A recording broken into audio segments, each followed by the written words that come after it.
This is A View from the Bunker. Now, here's Derek Gilbert. Israel is on the front lines of a civilizational struggle that goes back 1,400 years, and we went there to see it for ourselves. Welcome to A View from the Bunker. I'm Derek Gilbert, presenting a special program this week. This was recorded at Harvest Revival Center in Brookville, Ohio, just outside Dayton, back at the end of July. A presentation I gave to the church there at the invitation of Pastor Niel Peterson about our arm-in-arm solidarity mission to Israel back in the spring. We took a small group there, spent about a week in Israel visiting sites that had been attacked last October 7th and just bearing witness to what took place. It was rather profound. I would say Sharon agrees with me that this was the most powerful of the four trips that we had to Israel. I know I've done a recent presentation on this podcast about that trip to Israel, but this one, because of the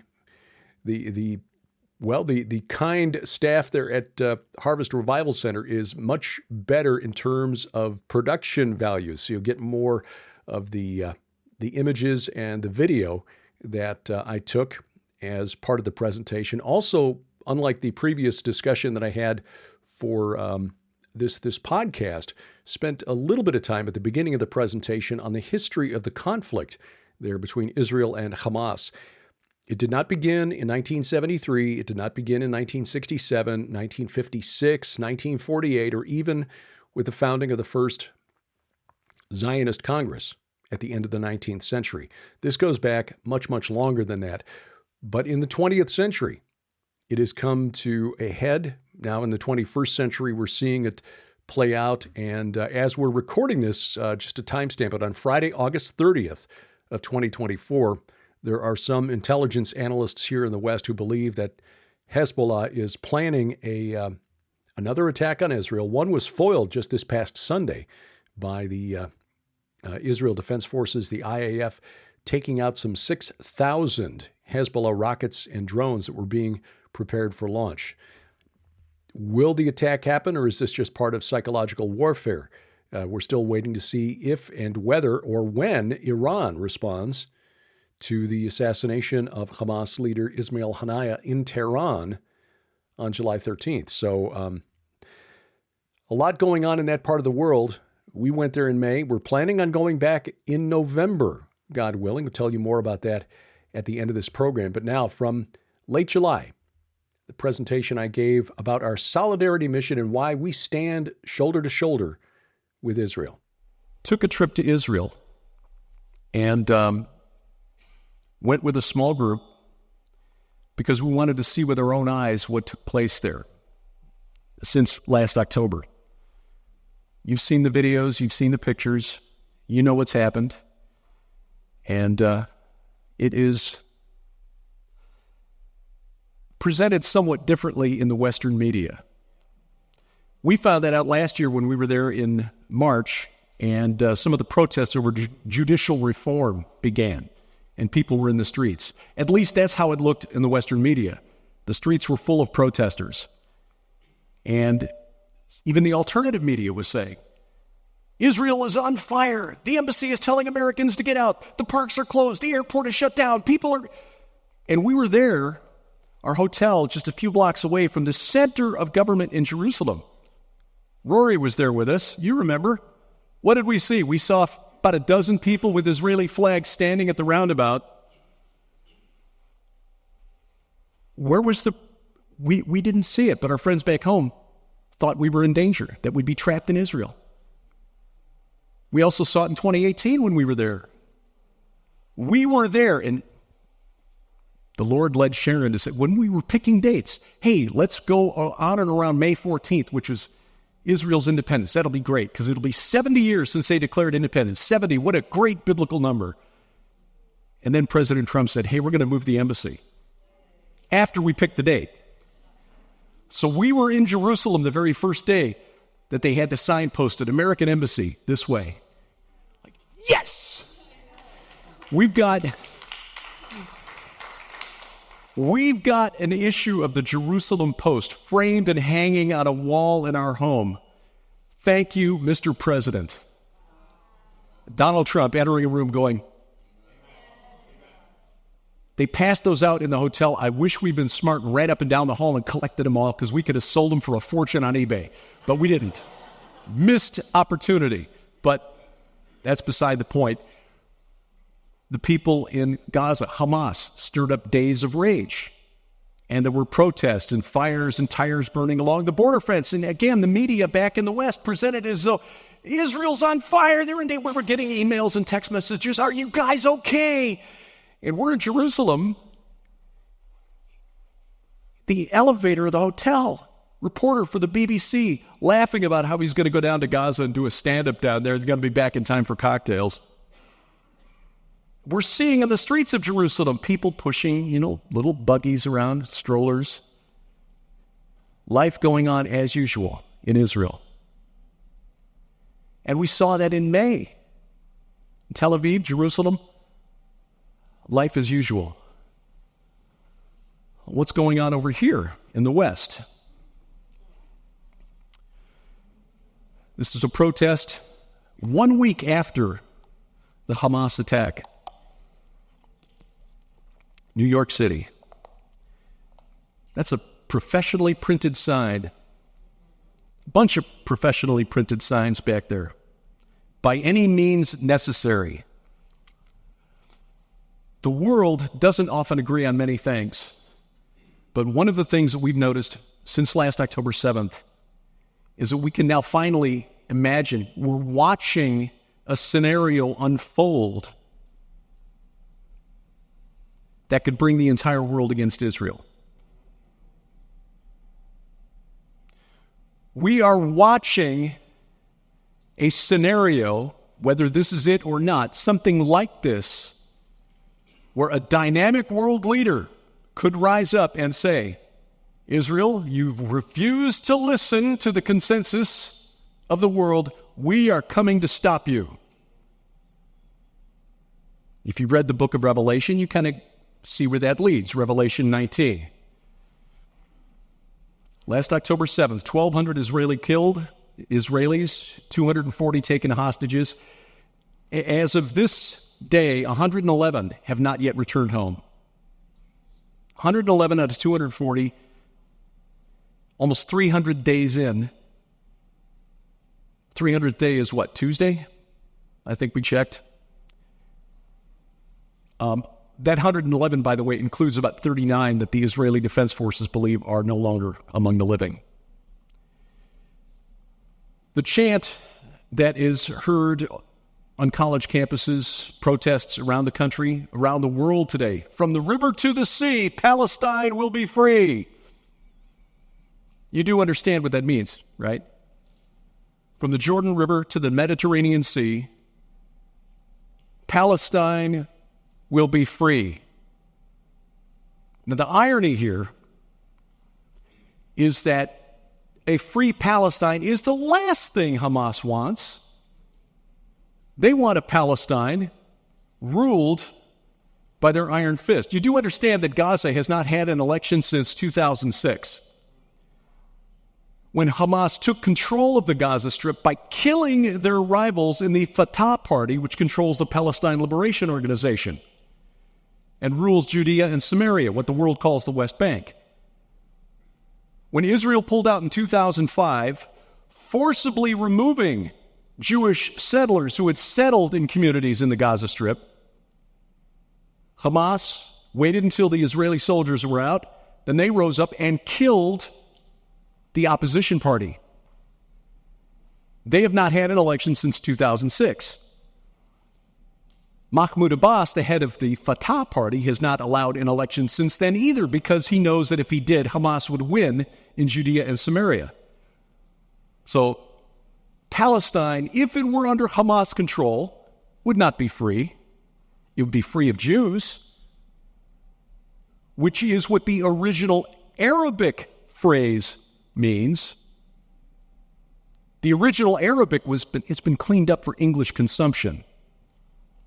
In Arabic, translated literally into English, that phrase is, from the river to the sea, Palestine will be Arab. That's what the original phrase is. They realize that we Westerners, It's like, wait a minute, that sounds a little bloody to us. That makes us feel oogie. So these kids, bless their pointy little heads, are chanting a phrase that they think, freedom, yeah, that's a good thing, right? What do you mean by the word free? Is this what it means in the original language? Kind of the way we look at the Bible. What do you mean by this word? Is that what the word really means in the original language? And the answer is no. No, it doesn't. It is an open call for genocide. Now, I'm going to give you a short dose of history here, and I will try to avoid the watchmaking scenario, which is a joke my father used to tell. When you ask Derek for the time, he tells you how to build a watch. So I will try to do that so we can get to lunch at a decent hour. Not to do that, that is. The war that took place on October 7th is not the result of Israeli persecution of Arabs in the Gaza Strip. The Israelis aren't even in the Gaza Strip. And in fact, during the government of Yair Lapid and Naftali Bennett, had the interim government in between Netanyahu and Netanyahu, they actually increased by a factor of 5 the monthly exit visas that were allowed, work permits basically, to people from Gaza to come into Israel.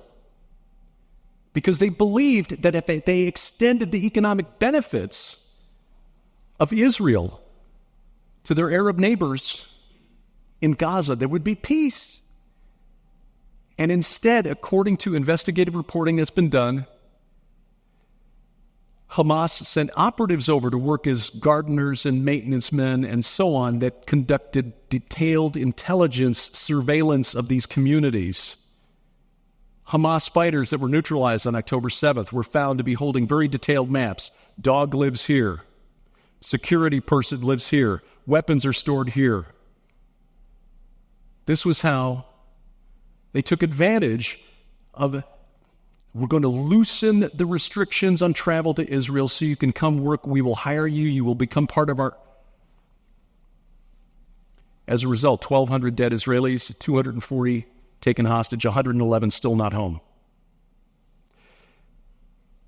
The war did not begin in 1973 when Israel won the Yom Kippur War. It did not begin in 1967 when Israel, after being attacked, took the Gaza Strip from Egypt, took Judea and Samaria away from Jordan. And by the way, if Israel is compelled to give back, to return to the 1967 borders, as many in the world insist must happen for peace, that would make Israel the only nation in the history of history to give back land that it had captured while defending itself. What's even more bizarre is that if you read the end of the book of Joshua, the summary of his campaign to conquest of Canaan, he defeated the Anakim, tribes counted as Rephaim, from the hill country of Israel, the hill country of Judah. Only in Gaza and in Gath and Ashdod did some remain. It's the end of Joshua chapter 11. The Philistine giants that David and his men had to defeat 400 years later. The West Bank is exactly the hill country of Israel and Judah. The war against the Rephaim is still continuing 3,400 years later. But in the modern world, the creation of an independent Jewish state did not happen by conquest. Jewish settlers did not move into Palestine and start taking the land away from the Arabs who'd lived there. And by the way, does anyone ever ask in the media, how is it that there were Arabs outside of Arabia? Because they colonized the Middle East, Syria, Iraq, North Africa, Egypt. Spain, back in the 7th century, would have made it across the English Channel in the 8th century, except the king of the Franks, the French, Charles Martel, Charles the Hammer, stopped them at the Battle of Tours in 732 AD. 1682, the second siege of Vienna, Austria. Look at a map sometime, see how far that is from Arabia or from Turkey. If it hadn't been for the King of Poland, Jan Sobieski, and his winged hussars, the greatest cavalry charge in history, outside of the Riders of Rohan. Yeah, the Rohirrim. Lord of the Rings reference, sorry. Greatest cavalry charge in all of history. The King of Poland at the last moment saved Vienna. Had Vienna fallen, Germany to the north, which was a warring collection of principalities, Rome to the south would have fallen and become Muslim. The history of the Western world, including us here in the United States, might be very, very different. We also need to understand that the creation of the Jewish state was not due to a cabal of Jewish bankers or the Illuminati or the Freemasons or anything like that. It was done through negotiation. Negotiation, trying to work within the law, building consensus. We had a little blackmail at the end there. I'll touch on that in just a moment. This was what was promised to the Zionists in 1920. This was part of the original charter of the League of Nations, Woodrow Wilson's dream. United States never signed on to it, but this was the original mandate. The Brits were supposed to take over after World War I from the Ottomans. The Ottoman Empire collapsed at the end of World War I, 1922, formally dissolved. The mandate for Palestine included, as you can see, all of what is today Israel and all of what is Jordan today. 120,000 square kilometers. That's what was promised to the Zionists in 1920. 2 years later, when it was formally approved by the League of Nations, they said, okay, no, just the land west of the Jordan River. Everything else will belong to the Arabs. So it was reduced by 77%. Fast forward 25 years to the United Nations and the formal vote in the UN to partition the land. You can see it was reduced even further. The lands in dark gold there, part of the Arab territories. This, if you've got any military experience at all, is what you call indefensible. At its narrowest point there, that's like 10 miles from what was to be the western border of an Arab state and the Mediterranean Sea. That's the 1967 border that Barack Obama insisted Israel must return to, what the world keeps insisting Israel must return to. We in America, we are so used to the vast open spaces here. It is difficult for us to conceive of how small this really is. Our friend Avi Lipkin lives in Judea, part of that area that Israel captured in 1967 from Jordan, which, by the way, Jordan renounced all claims to that area in 1988. Jordan's like, all right, fine, it's yours. Avi Lipkin lives in that area there. He says on a clear day, he can look to the southwest and see Jerusalem. He can look to the northwest and see Amman, Jordan. We were up in the Golan Heights. There's a mountain up there that is an overlook into Syria, Mount Bental. On a clear day, you can see Damascus. That's how small that is. That mountain is as close to Damascus as we are to Springfield, Missouri, from where we live. Avi came over, took his grandson with him. He visited our friends at Prophecy Watchers one day, came up to Skywatch TV the next day, and his grandson was looking at a map. He said, we've been driving for 5 hours, and we only went from here to here on the map. Yeah? In Israel, that would take us from Dan to Beersheba. Like, yeah. So it is difficult for us to conceive of, but that's how small Israel is. Now, this vote passed on November 29th of 1947, and I won't go into the details because there are books that have been written about this. I highly recommend a book called The Secret War Against the Jews. It's about how Western intelligence, British and American mainly, has conspired since the 1920s to try to prevent and destroy Israel. David Ben-Gurion, the first prime minister of Israel, during World War II, began to hear from intelligence officers, Jewish intelligence officers, inside German intelligence. Yes, there were Jewish intelligence officers working inside the Nazi regime. Jewish intelligence officers working inside the OSS, the precursor to the CIA, working in Soviet intelligence. and essentially to get the votes needed for the United Nations to partition Palestine, to get an independent Jewish state, Ben-Gurion, once it became clear that the Western Allies were not going to save the Jews in the concentration camps, nobody was coming to save them, so they had to save themselves. Ben-Gurion had to blackmail Stalin. We know who your agents are inside the United States.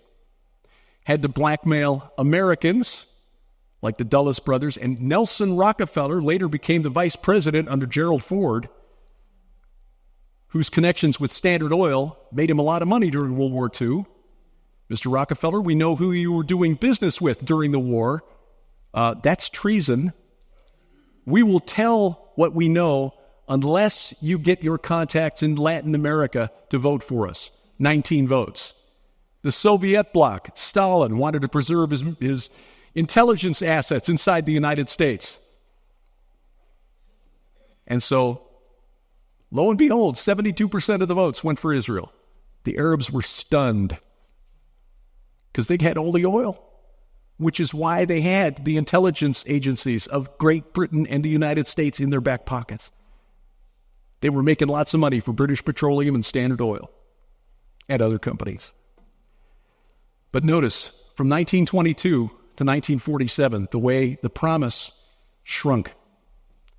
And bear in mind that in 1920, again, that original promise included all of what is today Jordan. This is what Israel finally got. And then they had to fight to keep it, because as soon as they declared independence on May 14th of 1948, they were attacked by all their Arab neighbors. And that survival, again, is miraculous, but don't have time to go into that here. I talked about all that yesterday. So what did we see when we went in May? We took a small group of people, 7 other brave individuals, or crazy, we're not quite sure. People say, you're going in the middle of a war? Well, yeah, the airport's open.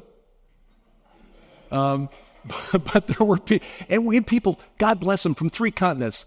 People from the United States, people from the UK, people from New Zealand who'd been with us there before. You remember Neil and Sandy, Rory, from New Zealand? They came back with us. God bless them. Crazy Kiwis. Yeah. And we traveled around. In fact, some of those people said, my children don't know where I am right now because I didn't want to have that fight. I'll tell them when I get back. We told our daughter, and Nicole was like, okay. It's like, well, we've had a good run. And besides, if you're going to get called home, what better place, right? The Holy Land. Well, one of the things we noticed when we first arrived in Israel, Ben-Gurion Airport, you see this display. People who've not yet returned home. These are the faces that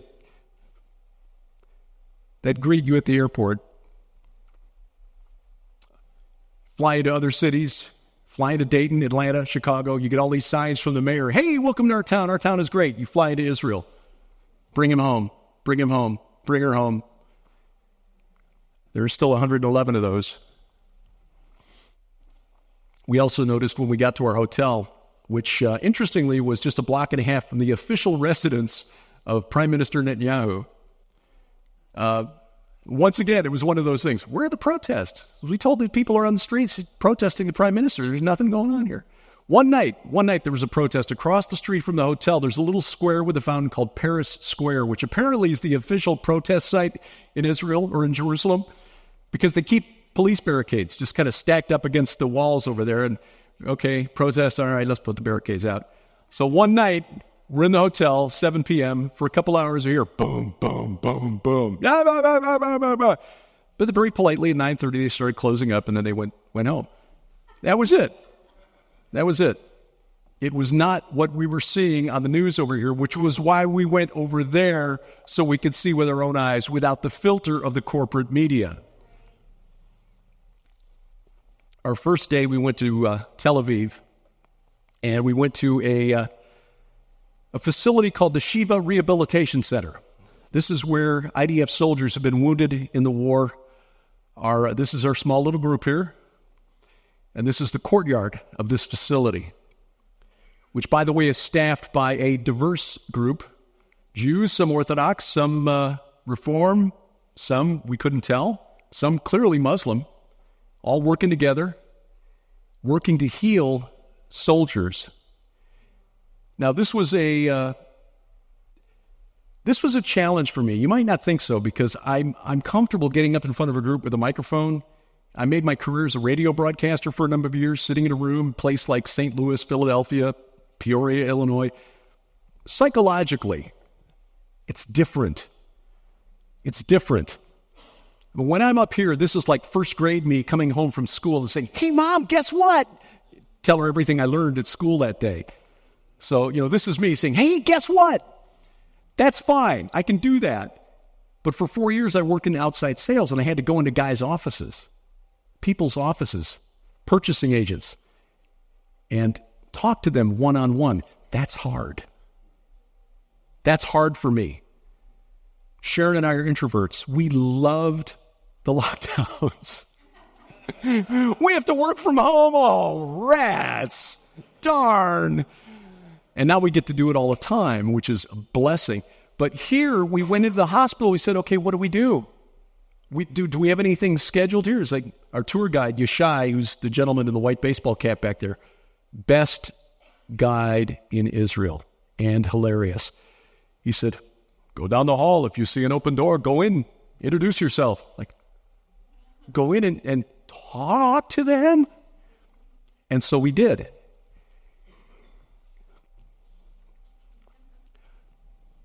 Somehow they figured out that we weren't Israelis. I guess having the little name tags around our necks probably was a clue. But we went in and we talked to soldiers, and they were, "Why are you here?" And some of these guys have been pretty badly injured. I mean, missing fingers, missing lower half of a leg. And we said, because we want to show you that the whole world does not hate you. We are Christians from the United States, the United Kingdom, from New Zealand. We're just a small group, but we wanted to come here and show you that we love Israel. We love the people of Israel. We pray for the peace of Jerusalem, and we love you. And some of them would begin to weep. Others would say, "Can we take pictures with you? Take pictures with the tourists." We brought gifts. The guy at the pharmacy where they had kosher chocolate thought we were nuts. "We'll take everything on this shelf. Do you have a trash bag we could put it in?" Okay. Started adding it all up. Best day of sales he probably had in a week. God bless her. One of our ladies brought some honey, local honey that she brought from home. It's like, "I'm sorry, that's not kosher." The Muslim nurse at the desk was happy to take it. So, wonderful. Met a young man there named Roy, who turned out had lived in St. Louis for a while. Now, we lived in St. Louis for a while. I moved there in 1989. Spent 16 years in St. Louis. He worked for a cousin who had an HVAC business there. He's wearing a Dodgers cap. "Roy, you were from St. Louis. Why are you wearing a Dodgers cap?" "Well, I don't know much about baseball. But my cousin took me to an auction to raise money for a Jewish charity, and I bought a Yankees cap. It was signed by some player, Bobby Ruth. Babe Ruth! You got a cap signed by Yeah, I don't know who he is. Who's the most famous soccer player you've ever heard of?" And he threw out a name I'd never heard of. I said, "That's Babe Ruth." Well, I wondered why it cost me $1,000. It's like, add a zero to that, Roy. Hang out of that. That's your retirement. Good grief. But while we were there, we also met a young lady named Maya Regev. At the time, we only knew her as Maya. She had her leg bandaged up to her hip. She had been taken hostage at the Nova Music Festival. We were there on day number 213. So more than 7 months in, she was still bandaged up to her hip. She'd been shot in the leg. She was returned on day 51 with her brother. So she was in Hamas captivity for almost 2 months. 7 months later, she was still in the hospital. In fact, I looked her up last night just to see what her status was. She was released from hospital 6 weeks ago. So more than 9 months in, this is her testifying to a committee at the Knesset. And as you can see from the headline there, every woman sexually harassed. In fact, a gentleman just interviewed, he wasn't taken captive at the Nova Music Festival, but this man had been abused at the festival, played dead after his abuse, and his captors forgot about him, and he lay there until, but they won't give his name because it's humiliating. And I will say, and I don't think I'm reading too much into it, you get to a certain age, you can kind of read people. That young lady, when we met her there, and the soldiers that were around her, they were trying to cheer her up. Oh, she's the queen of the rehabilitation center. Oh, she had a haunted look about her. We can only imagine what happened in her captivity. I've done some reading on the history of Muslim interaction with the West over the last 1,400 years, with an emphasis on battles and things like that. And it is probably as bad as you can imagine.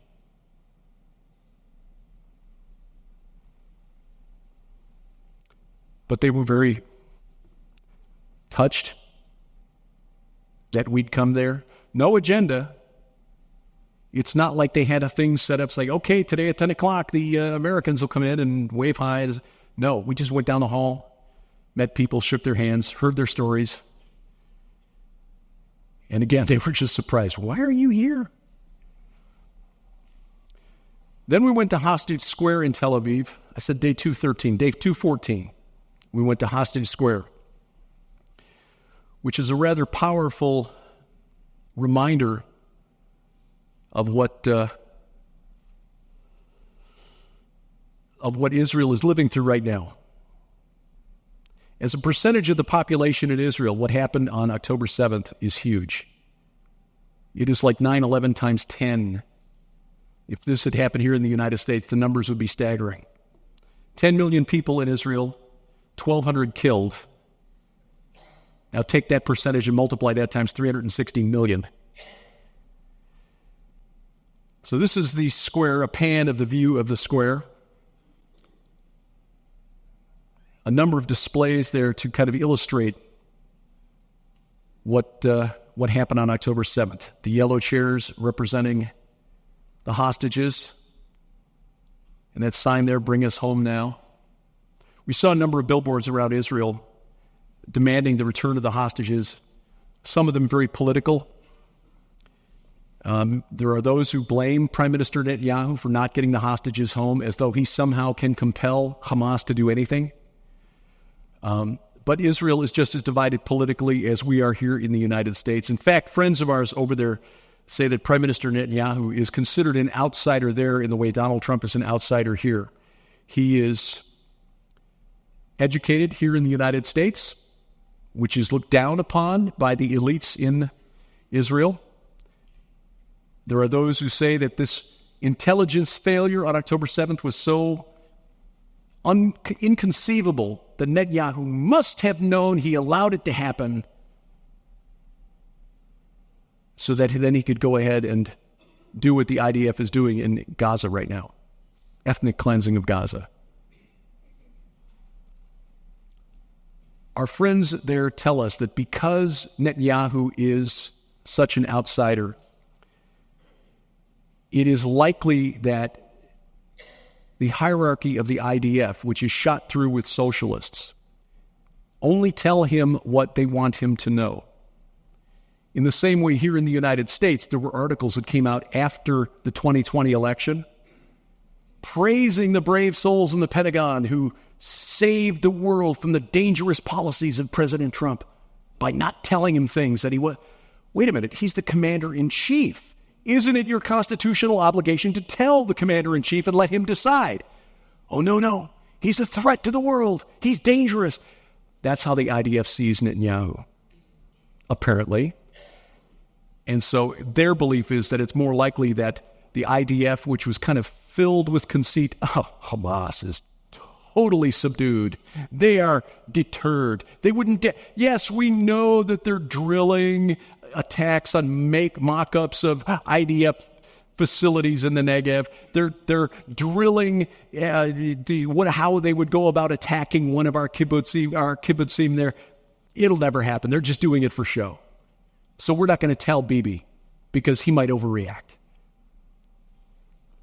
Our friends in Israel say that's the most likely explanation for what happened last October 7th. This is a mock-up of the tunnel, or a Hamas tunnel. And if you've seen maps of Gaza, you know that Gaza is just shot through with tunnels. Gaza is less a city than it is a fortress. The billions in aid money that have poured in there since 2006 have been used to build things like this. The difference, and this is what really struck me as we walked in here, you can see glimpses of light on the other side around that bend. When Sharon and I walked in that tunnel, we knew we were coming out the other side. But you see the faces of those along the wall. 111 of them have gone into those tunnels, and some have never come out and never will. After that, and I didn't include the slide here, sadly, but we went back to Jerusalem and we volunteered with a ministry in Jerusalem called Bridges for Peace. This has been around for 50 years. Anyone here? I see you nodding. You've heard of Bridges for Peace. Yeah. Yes. It is a good ministry. I had never heard of them until we got to their facility and found out what they do. It's a Christian ministry that basically sends food aid and other types of support to Jews in Israel. Many of them are the last few Holocaust survivors who don't have any means of support. Maybe their mobility is limited. Many of these are Jews who've just made Aliyah and they don't have a support network yet. They've just arrived there from places like India. Believe it or not, the tribe of Manasseh, a big chunk of it wound up in India. And they're coming back to Israel, but they've not yet found jobs, places to live. And so they package up food and take it to them. Say, here, Christians of the world, we love you, and we're just here to show the love of Jesus to you. So we volunteered for a day packaging food. And I'm proud to say that the team Sharon and I were on, we packed more bags of food than the other guys did. Yeah. A rather small office, but they've got offices on 5 continents. You can look them up online, Bridges for Peace.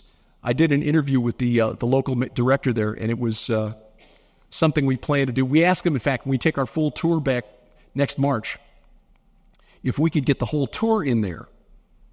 How many people do you have with you? Yeah, big tour, we usually do 100, 120.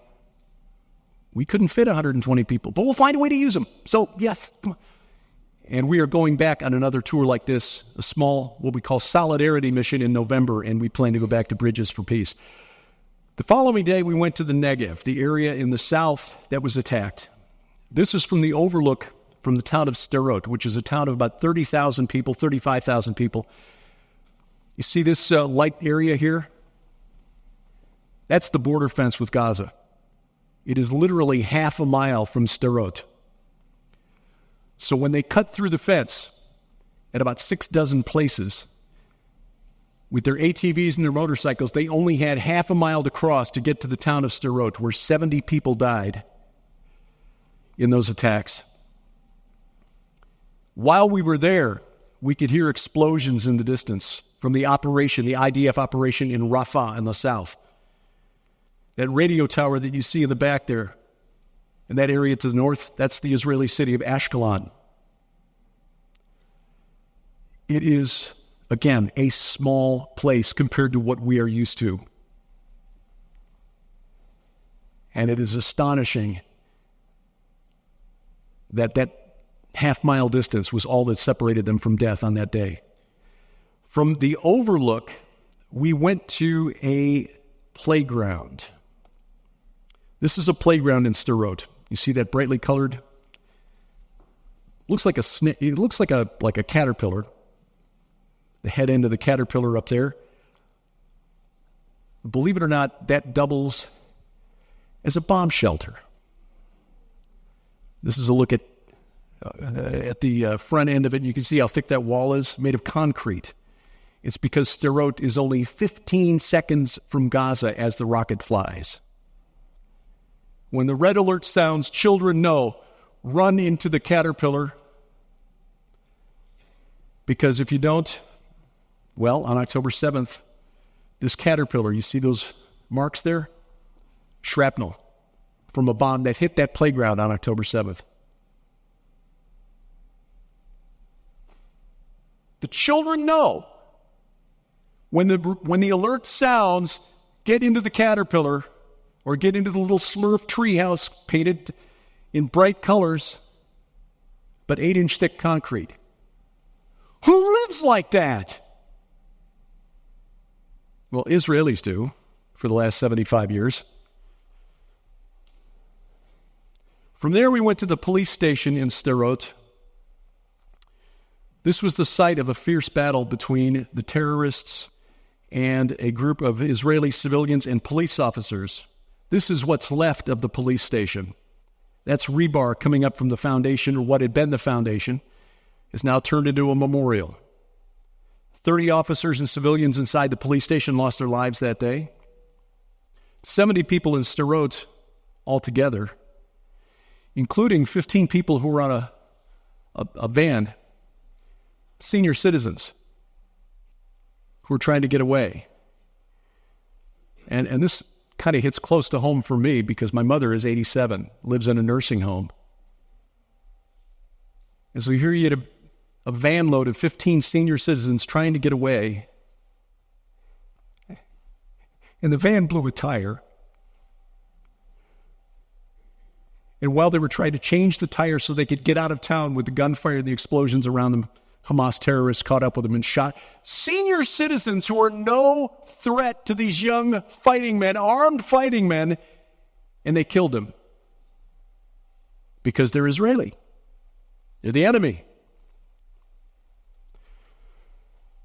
So as you can see, it's been turned into a memorial site. The terrorists overwhelmed the police officers and broke in, and this sort of commemorates how it was finished. They brought in an IDF tank. You can see the bullet hole still in the wall. This is facing that empty lot that used to be the police station. And they brought in an IDF tank, and they took down the building on top of the terrorists. The mayor of Sderot said, as soon as they could, clean the rubble away.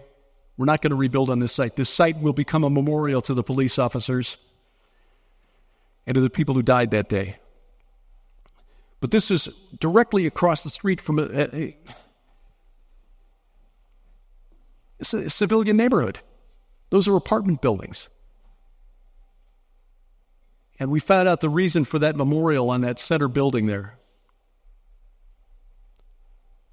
During the fighting, a Hamas terrorist got up on this building here. A sniper. And as Israeli police officers and soldiers came to try to relieve the siege or to break into the police station where the terrorists had broken in, the sniper on that building shot and killed 15 Israelis who were trying to neutralize the terrorists inside the police station. We learned this from the deputy mayor of Sderot. His name is David, and I forget his last name, but our tour guide recognized him from news media and said, tell them the story about the mural. And so he told us an off-duty IDF soldier found another off-duty soldier. Now, the first guy just had his pistol. And again, if you know anything about firearms, trying to take down somebody from a distance with a pistol is practically impossible. Pistols are not made for precision shooting. The second guy had his long gun, his rifle. First soldier says, "Give me your gun." The second guy says, "I can't. Regulations." Regulations. So the deputy mayor tells us, we're not sure how the first soldier convinced the second soldier to give him his gun, but he got his gun. We're not sure if it was persuasion or if it was, look over there.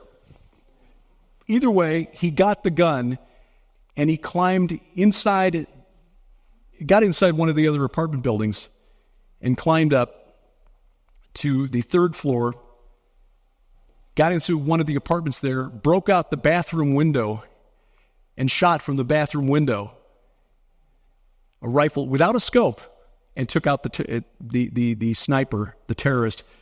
And I'll zoom in on this because this is the reason for this part of the mural. There are dozens of stories like that from that day.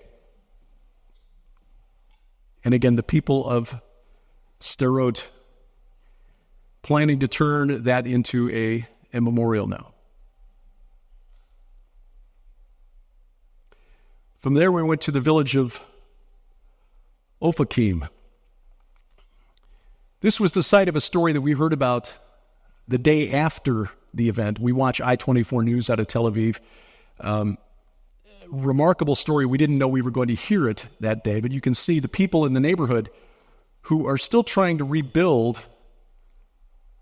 have realized that people from all over Israel are coming to their village to see what happened. Other Israelis are making trips to the south to see their community. And so they're setting up places. They're set, the little umbrellas there, by lemonade, by water. Many of their businesses were destroyed. We met a young man whose paint business, he worked for a company that made paint in the Negev. The factory was destroyed. He said, I'm out of work. And the government, we have learned the government of Israel is even less efficient than the government of the United States. They are still waiting for help from Jerusalem. Luckily, I had a hat and we passed it. We visited the neighborhood. This is what the building, some of the homes in Ofakim still look like. You see that back wall being propped up by 2x4s there. Bullet holes in the wall, bullet holes all up the side of that wall.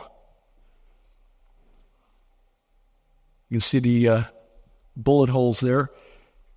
We met with some of the neighbors who live next door to this home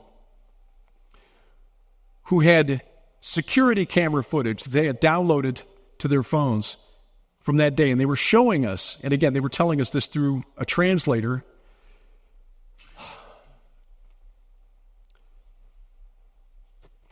They shot the family dog.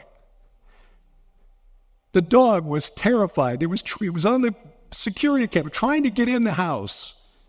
It was no threat to the terrorists, and they shot the family dog. But what we didn't realize until we'd been there for a few minutes was that this was the home of a woman named Rachel Edry. We heard her story, and this is just this is another one of those stories, like how could this be without the hand of God? She runs the canteen at an IDF base in the Negev. She speaks Hebrew, obviously. She also speaks Arabic. So after shooting the family dog, the terrorists break into her home. 5 men armed with automatic weapons. Instead of panicking, Mrs. Edry says, "You boys look hungry. Can I make you something to eat?" And they were like, okay. So she started cooking for them. "Do you want some coffee? You boys look tired. How about you take a nap? Hey, it's good. It's fine." So she baked for them. She made them food. She stalled them for 20 hours. Gunfire going off in the neighborhood all around. Explosions in the distance. As the IDF begins to close in, they finally mobilize and begin to come to the help of the people in the Negev. 20 hours, she stalls them. Her son, local police. He recognizes what's going on. He rounds up counterterrorism troops, IDF soldiers. Mom looks out the window. She sees her son outside. Doesn't give him away, but she holds up 5 fingers. So he knows there's 5 of them inside. So he gets the troops. he gives them the intel on the layout of the house. You go in through the front door, turn right, up the stairs, that's the kitchen, or whatever. And so after 20 hours with these murderous terrorists in her home, her son leads these soldiers and saves his mother and father. And this woman has become a national hero in Israel. She has murals on the wall in Haifa, in Tel Aviv. She's been turned into a cartoon. Lovingly, she was visited by James Cleverly, the former foreign minister of the UK. She was visited by President Biden. Don't mess with a Jewish grandmother. She has baking skills and she knows how to use them. But it didn't hit us until later. The people that we met in the village of Ofakim, how many of them would not have been there had she not stalled those men and kept them in her home, not knowing if she would live for the next 5 minutes. She saved her neighbors by baking for the terrorists. From Ofakim, we went to the Nova Music Festival site. This is outside a kibbutz called Re'im. 364 people died. Another 40 were taken hostage, including the young lady that we met, Maya Regev. These are the faces of those who died that day. It has become a memorial site, and I would say almost a pilgrimage site for people all over Israel coming to visit and see where this took place. The festival wasn't even supposed to be held there. It was supposed to be southeast of there, deeper in the Negev. And 2 days before the festival, the owner of the original site said, sorry, you can't do it. You can't do it here. You got to move it. And so they put it here, practically on the border with Gaza. The terrorists coming across the border recognized, hey, we've got a soft target here. A couple thousand people, only a few police. They radioed one another and they converged on this site. Our friends in Israel say this might have saved some who were supposed to go north into the city of Ashkelon. They turned and came this way instead. When we drove in on the road, you've seen the video of the cars burning outside the Nova Music Festival site. The scorch marks are still on the road. The asphalt still has black marks. As you're driving into this site, somebody died there. Somebody died there. Somebody died there.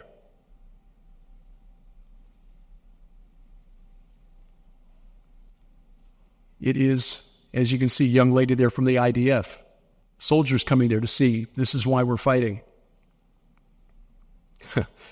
We went to one tent where a young scribe was copying a Torah scroll. He was from a community in the north that had been evacuated.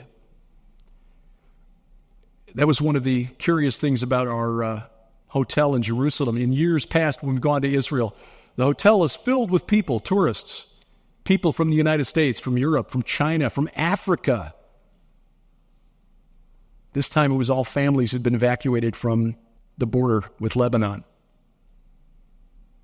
Children running around through the hotel laughing and to get their backpacks on in the morning and they would get ready to go on the school bus. Hotel staff apologizing to us. We're sorry for all the noise. It's like, no, it's wonderful. We need to hear more children laughing in the United States. Am I right? We're not having enough babies these days. The Israelis are.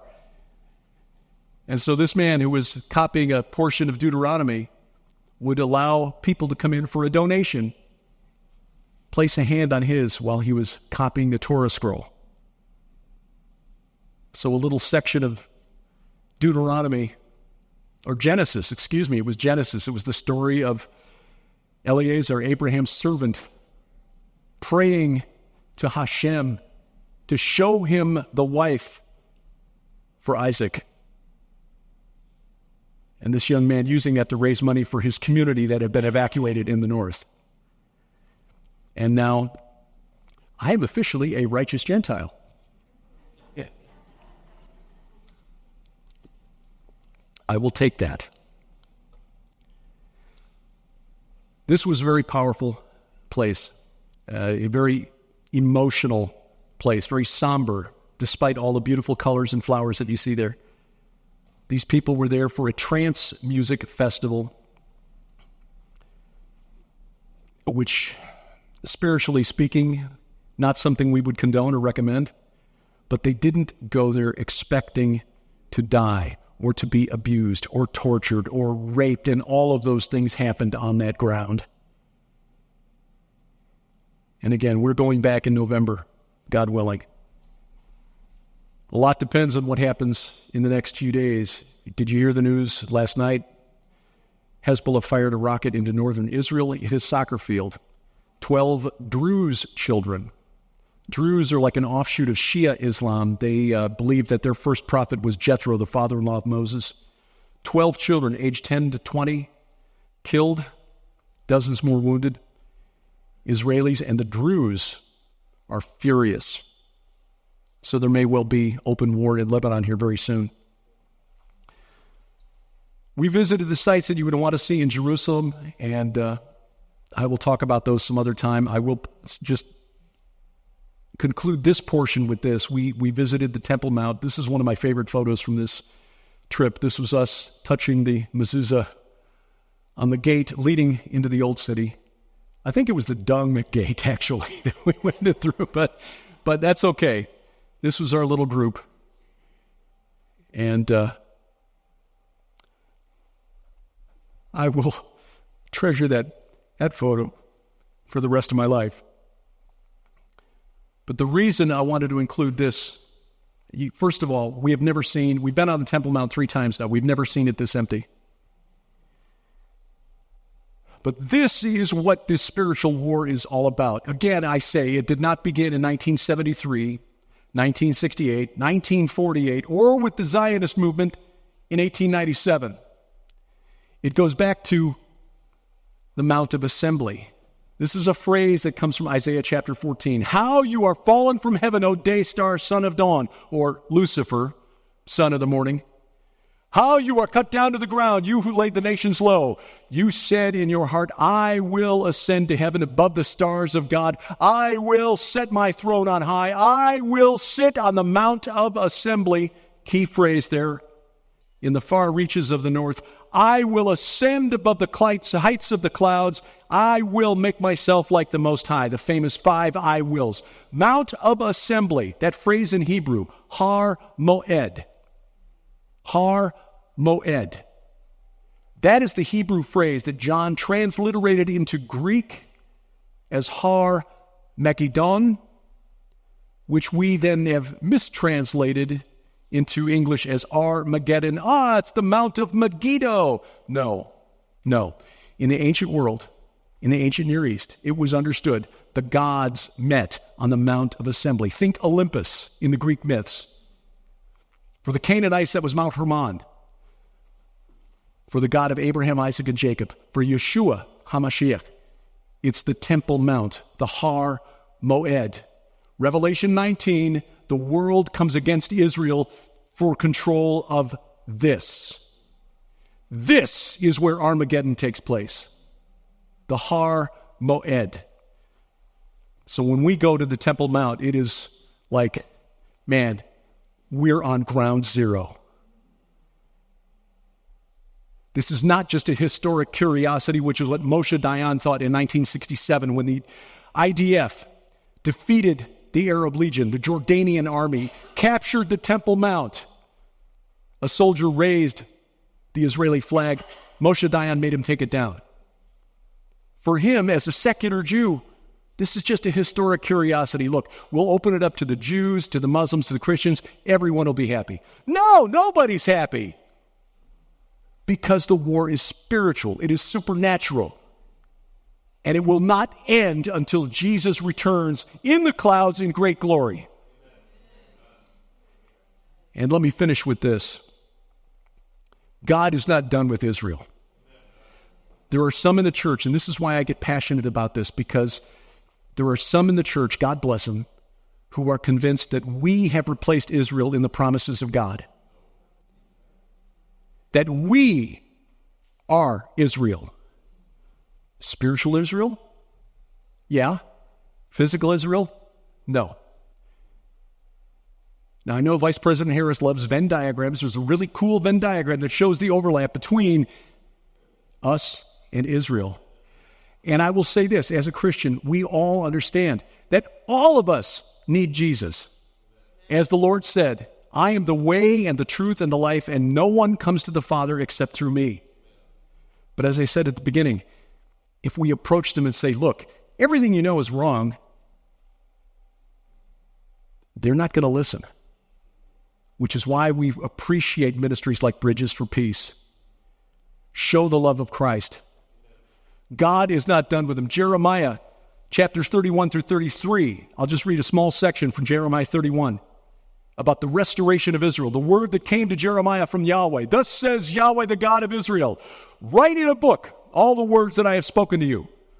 For behold, days are coming, declares Yahweh, when I will restore the fortunes of my people, Israel and Judah, says Yahweh, and I will bring them back to the land that I gave to their fathers, and they shall take possession of it. Now, there are some who'll say that, yeah, that was fulfilled after the return from Babylon. Jeremiah was writing at the time of Nebuchadnezzar and just before the sack of Jerusalem and the Babylonian captivity. Yeah, they came back around 440 BC, and then Nehemiah and Zerubbabel, and they rebuilt it. That was fulfilled then. Except that in verse 8 of Jeremiah 31, there's a reference to the day of the Lord. Whenever you're reading in the Old Testament, you see in that day or on that day, that's a reference to the day of Yahweh or the day of the Lord. That is a prophecy of a future day when God says, I've had enough of this foolishness, I'm coming down.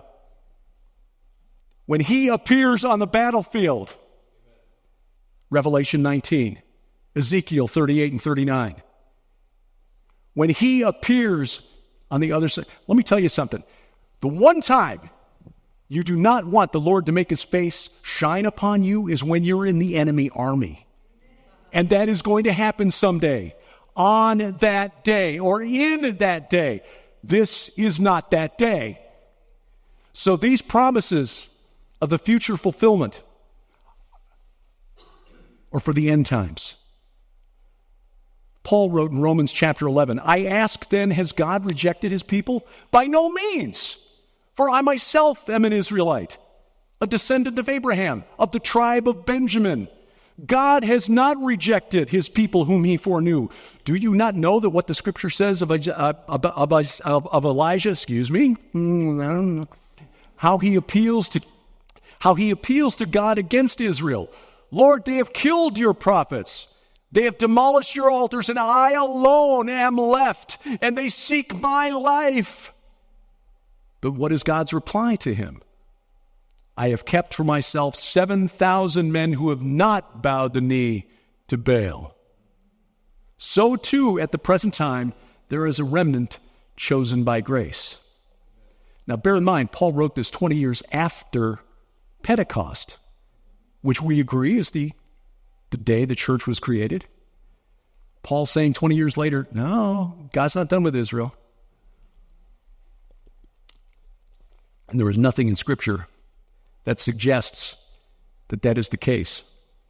Verse 17, Paul writes, but if some of the branches were broken off, and you, although a wild olive shoot, were grafted in among the others, and now share in the nourishing root of the olive tree, do not be arrogant toward the branches. If you are, remember, it is not you who support the root, but the root that supports you. And then Zechariah 12. Zechariah, who wrote quite a bit about the coming day of Yahweh. The oracle of the word of Yahweh concerning Israel. Thus declares Yahweh, who stretched out the heavens and founded the earth and formed the spirit of man within him. It's pretty good credentials. Behold, I am about to make Jerusalem a cup of staggering to all the surrounding peoples, a cup of staggering, drunkenness. The people will act in ways that seem crazy.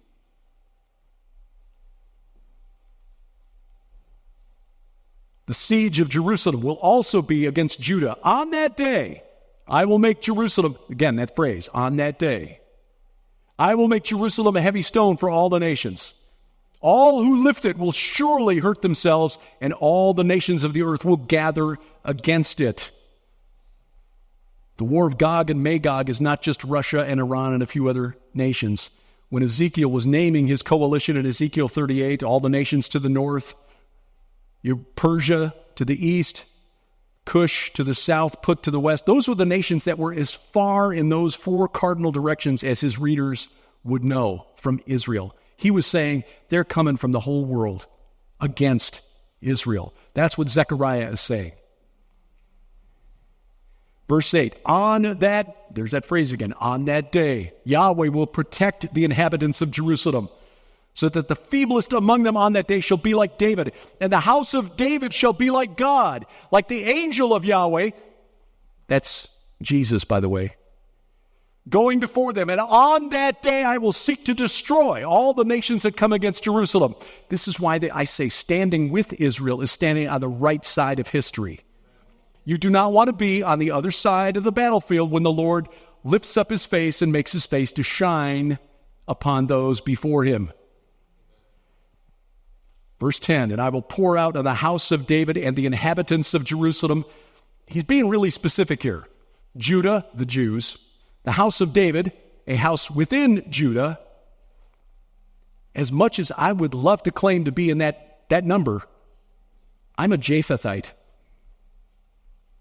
I am not an Israelite. I'm grafted in. And I'm thankful to be grafted in. If it wasn't for the grace of God, I think about the religion of my distant ancestors. Who would I be worshiping today? Thor? Odin? Some of the Celtic gods? I don't know. But I do know that there is no other name that saves other than Jesus Christ. So praise God that we are grafted in. And as I said, we know that there is no special dispensation for the people of Israel. But as an old sales guy, you're not going to win them over by bashing them on the head. Yes, we know that the Talmud says some terrible things about Jesus. There's some Christian pastors who said some really terrible things throughout history. Praise God, we don't have to try to defend them. But here are the verses that I think, this is where I get up my handkerchief. And I will pour out on the house of David and the inhabitants of Jerusalem a spirit of grace and pleas for mercy, so that when they look on me, this is God speaking, when they look on me, on him whom they have pierced, they shall mourn for him as one mourns for an only child, and weep bitterly over him as one weeps over a firstborn. On that day, God will say, okay, open your eyes, as he did to Paul on the road to Damascus. And they will look on him and say, what have we done? And they will repent. If we plant those seeds, the Holy Spirit will bring them to fruition. Amen. So until that day, we show love to our brothers and sisters in Israel. And we remember, again, a phrase that I mentioned yesterday that we saw again and again in Israel. Yisrael Chai. The people of Israel live. Amen. Amen. And thank you. You want to watch that video again, you can catch it on a standalone version of that video, the presentation at Harvest Revival Center. It's available at our streaming video site, which is gilberthouse.org/video, gilberthouse.org/video, where we've got a number of other videos available that you can rent or buy permanent access to, teachings, presentations, streaming versions of the DVDs, including our travelogumentaries, to borrow a term from our friend Dr. Aaron Judkins, of our previous Israel tours. Again, all of that there. But this one, the presentation at Harvest Revival Center, it's there at the page, top of the page when you land, and it is free. So go there, check that out, gilberthouse.org/video. Couple of things to tell you about. First of all, Sharon's first novels are now back in print. Winds of Evil, book 1 of the Red Wing Saga, the Laodicea Chronicles, and the Armageddon Strain, book 2. I guess I've got these reversed. Is it 1 and 2? There we go. Are now available at the Gilbert House store. You can also get them in Kindle format from Amazon. If you buy the hard copy, Sharon signs it before we send it out. These also available in as audiobook versions. You can get those at Audible via audio, but books 1 and 2 of the Laodicea Chronicles, and just as a point of interest, as she goes forward in the Laodicea Chronicles, there will be some elements of the Red Wing Saga that enter in. I should also point out that there are characters that are mentioned, especially in the Armageddon Strain, that show up in my novel, The God Conspiracy. Yeah, we're writing separately, but sharing characters back and forth, which is something we started doing 20 years ago. The original publisher got a little, I guess, weirded out that we were talking and writing about things like UFOs, crop circles, and demonic possession and stuff. Imagine a Christian fiction publisher getting weirded out by stuff like that. Anyway, available now, gilberthouse.org/store. And coming up, we've got some other stuff to tell you about. Sharon's going to be part of a virtual conference in October. I will be in North Dakota next week, a Christmas conference in Branson. And oh yes, Kamala Harris finally sits down for an interview. Bless her pointy little head. That and more as A View from the Bunker continues.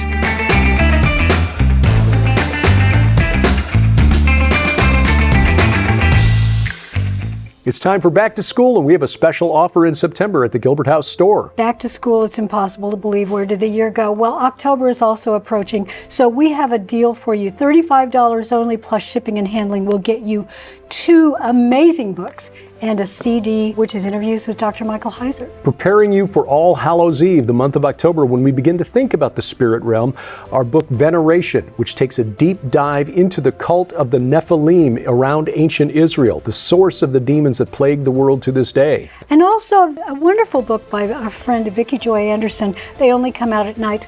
This is your manual for spiritual warfare. This should be in your church library. Those 2 books plus a 7-hour audio CD with Dr. Michael S. Heiser discussing the unseen realm. These 2 books plus the CD, just $35 plus shipping and handling only at gilberthouse.org/store.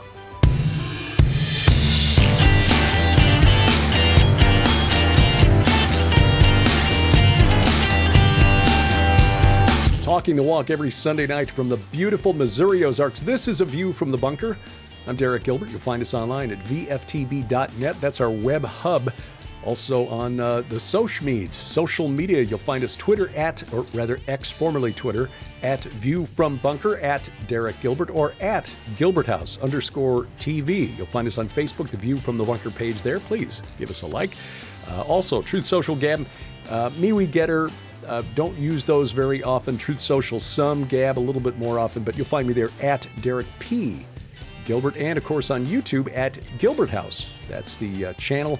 Please subscribe, share, click the like, and then please download our free mobile app, because that guarantees we never get canceled. Brings all of our content from the Christian company who's developed the app right to your smartphone or tablet. If you want to cast the video content to your smart TV, you can do that using Google's Chromecast or Apple's AirPlay. But the main thing is you bypass the gatekeepers of big tech. There's also a messaging section where you can join in conversations there, send questions to Sharon and me. We try to answer a couple of questions each weekend on PID Radio and our Gilbert House Fellowship Bible Study. You can also comment on these programs, share news items, and then, of course, prayer requests and offer prayers for one another. That is a powerful thing. That's really become the most active section of the app, and the most active app on my smartphone, my iPhone. So you'll find it at gilberthouse.org/app, gilberthouse.org/app. It's also available at VFTB.net. Just check the top menu bar there for the link. Well, Thursday night, Kamala Harris, 6 weeks after becoming the de facto and then the official Democratic Party nominee for president, finally sat down with a reporter, a journalist, and took some questions. Now, she insisted that this interview not be live. CNN recorded it, did a little editing, don't know how much.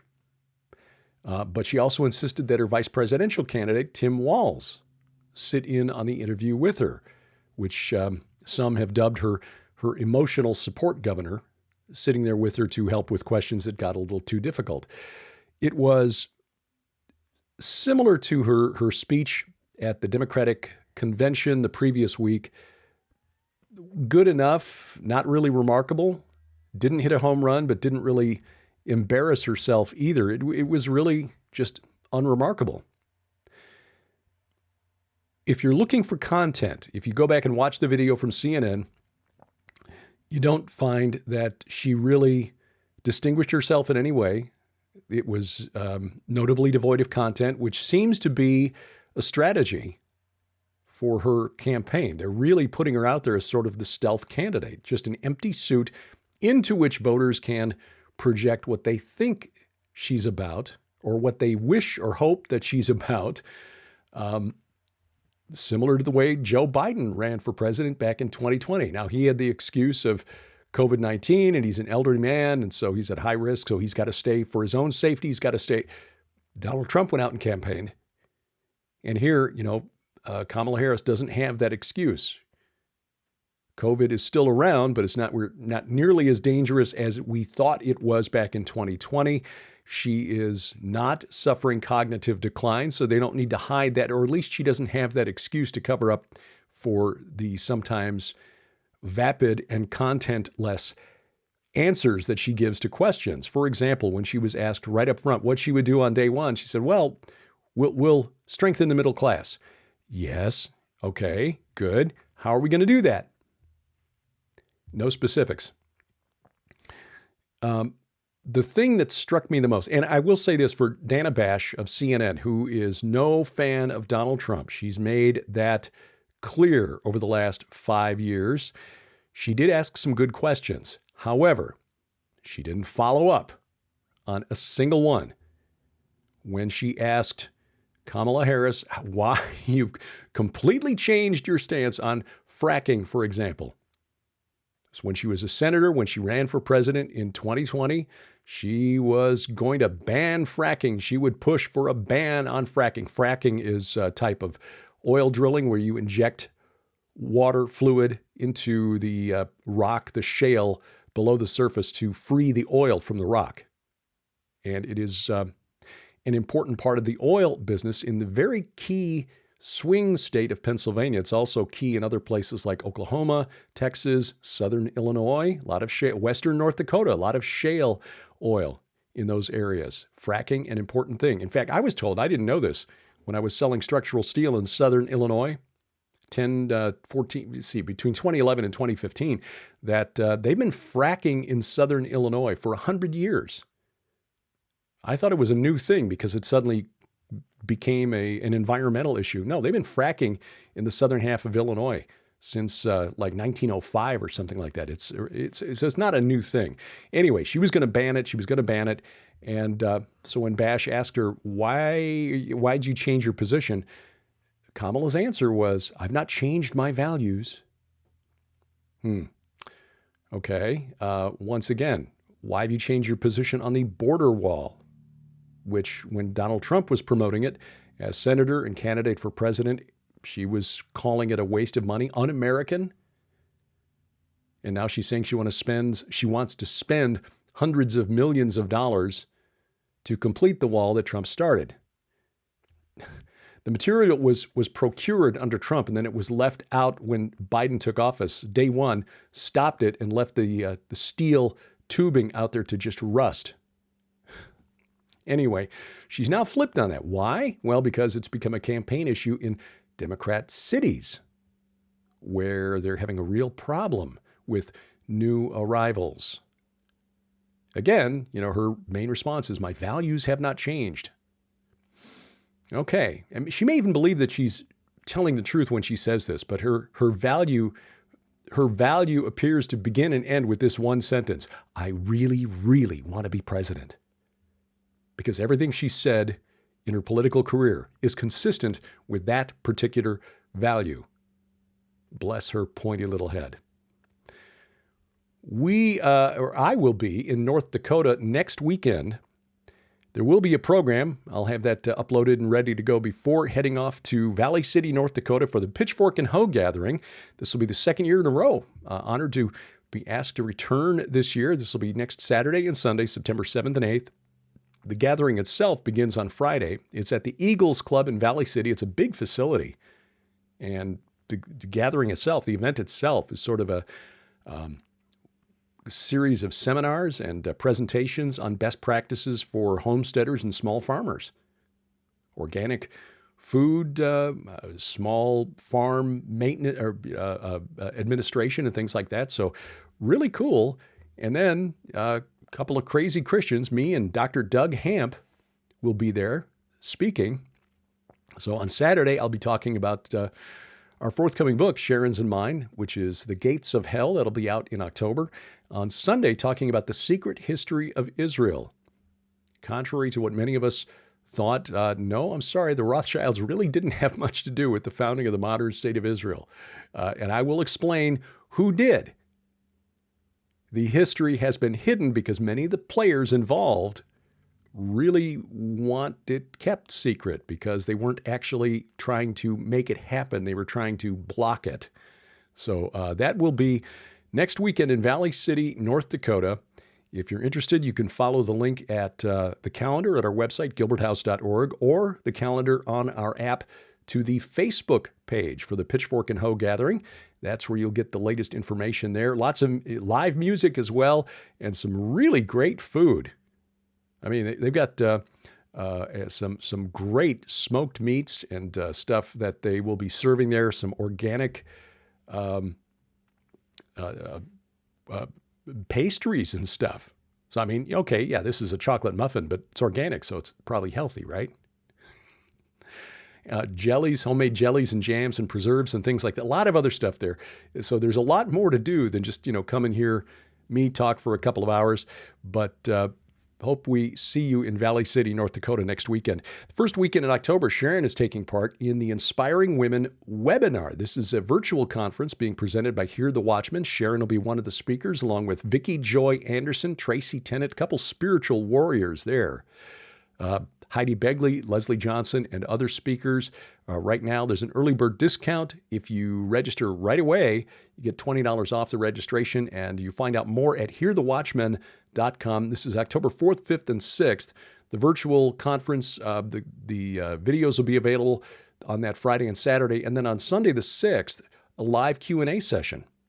So you'll be able to interact with the speakers and ask questions directly. So something a little different there. Again, hearthewatchman.com.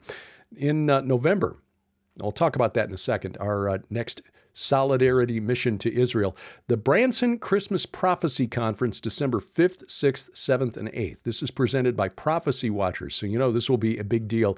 And the facility, the Chateau on the Lake. Sharon and I have been there. We stayed there one weekend, actually pre-COVID.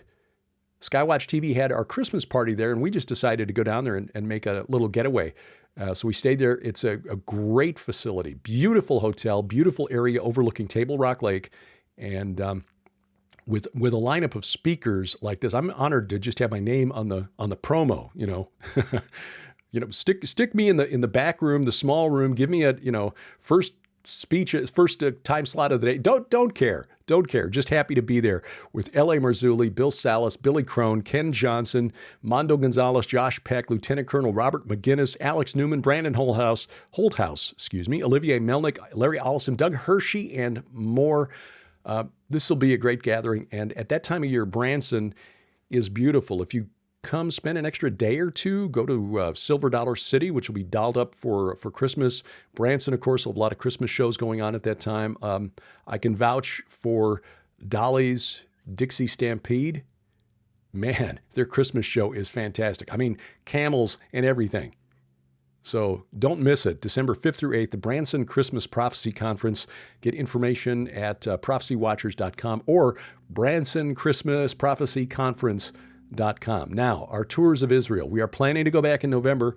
Obviously, a lot depends on what happens there with the conflict.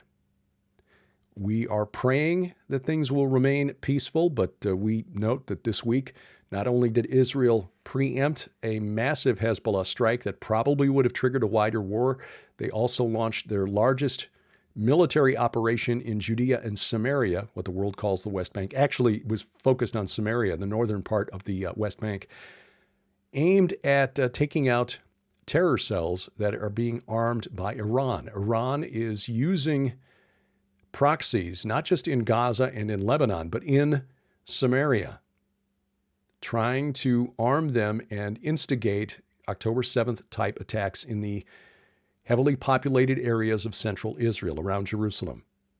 So Israel has gone in there. As of this recording on Friday afternoon, that operation, which began Tuesday, is still ongoing. So this is kind of a big deal, and obviously this is something we are watching. A number of major airlines, American, European, have suspended flights to Israel. But as of now, we're still planning on going there November 6th through 13th. 1 week tour. It'll be a small group. And we'll go visit sites in the south.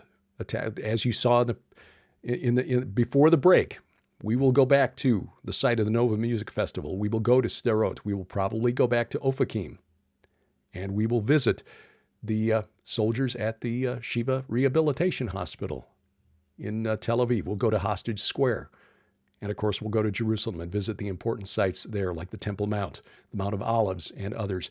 We will visit the historic locations of the crucifixion and resurrection of Jesus on the Mount of Olives.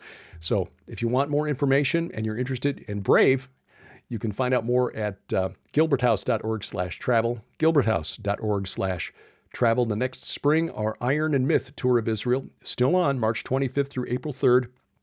Special guests, Doug Van Dorn, Dr. Judd Burton, and Timothy Alberino. This will be like a rolling conference as we go to these various sites. I really, really want to see Judd Burton back at Caesarea Philippi, the Grotto of Pan, because he did his doctoral dissertation there. He excavated there. He was part of an archaeological dig at Caesarea Philippi. I want him to have the opportunity to speak to a group there at Caesarea Philippi and tell us why that site is so historically and spiritually significant. And you can be part of that group. Information and a link to the Lipkin Tours website to reserve your spot, gilberthouse.org/travel. Thank you for taking time out of your schedule to watch or listen as the case may be. Again, if you're watching on YouTube, click the subscribe button, share it with your friends, and then please download our app.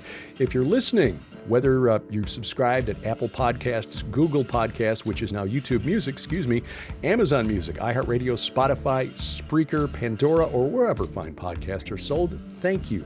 Thank you for doing that and joining us on this long journey of investigation and discovery. Our announcer is the inimitable D.C. Good. And A View from the Bunker is a production of Gilbert House Ministries, released under Creative Commons Attribution, not commercial, no derivatives 4.0 international license. We wrestle not against flesh and blood. Pray for the peace of Jerusalem. Good night, Oliver, wherever you are. I'm Derek Gilbert. This is A View from the Bunker.